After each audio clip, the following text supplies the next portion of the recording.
Hola, ¿qué tal? ¿Cómo estás?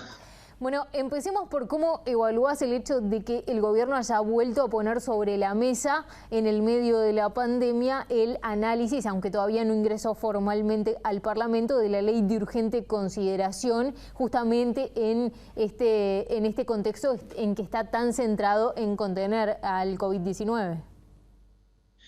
Bueno, creo que si uno repasa un poco la historia de este proyecto de ley de urgente consideración, va a observar que en principio, recuerdo cuando el presidente todavía era presidente electo durante la transición, había anunciado que se iba a presentar el 2 de marzo. Finalmente, por algunas demoras en el acuerdo dentro de la coalición multicolor, se fijó el lunes 16 de marzo para presentar el proyecto y digamos, la llegada de esta emergencia sanitaria el viernes 13 impidió esa presentación. Entonces yo creo que luego de que el gobierno abordó la primera fase, la más crítica, si se quiere,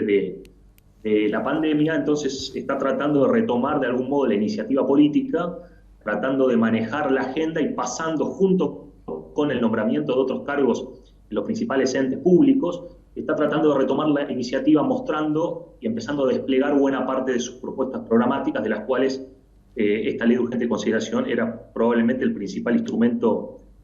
al respecto. Así que creo que ahí hay dos cuestiones a tener en cuenta. La primera es cuestión sanitaria, es decir, si la oportunidad es la ideal, claramente no lo es. Todos los especialistas coinciden en que todavía falta probablemente el pico de la pandemia, entonces allí hay que ver cuáles son los instrumentos que el Parlamento y los legisladores tienen para trabajar en las comisiones, para trabajar en el Pleno, en la recepción de los interesados de la sociedad civil, etcétera, ¿no? Y un segundo criterio a tener en cuenta es el criterio político, si es una buena oportunidad política para presentar este proyecto. Y ahí me da la impresión de que aparece en un momento en donde, producto de la emergencia sanitaria, el gobierno y el Frente Amplio habían, de algún modo, ingresado en un periodo de tregua política, suspendidas además o postergadas, mejor dicho, las elecciones departamentales, había asomado una tregua política, una idea de diálogo y de colaboración entre el gobierno y el principal partido de oposición, que me parece que no es digamos, el ámbito ideal para introducir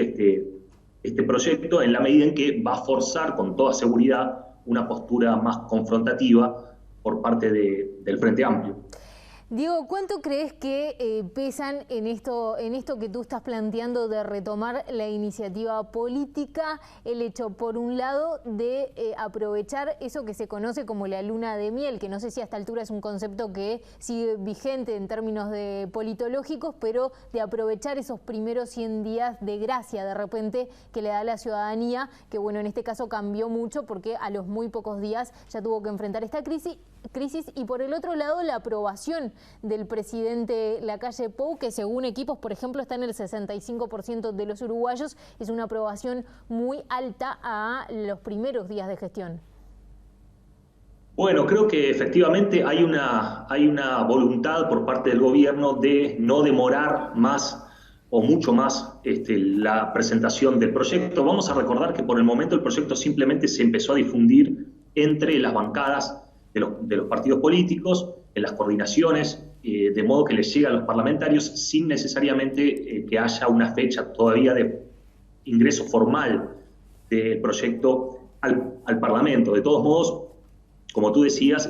creo que la idea de no demorarlo mucho más, habría que ver finalmente cuándo ingresa, tiene que ver con tratar, por un lado, de efectivamente explotar y digamos, aprovechar ese periodo conocido como de luna de miel, que en este caso está mostrando altos índices de aprobación para la gestión del presidente. Y ahí me parece que no es menor el hecho de que haya aparecido esta pandemia, esta emergencia sanitaria, que habitualmente tienen este tipo de shocks exógenos, tienen un efecto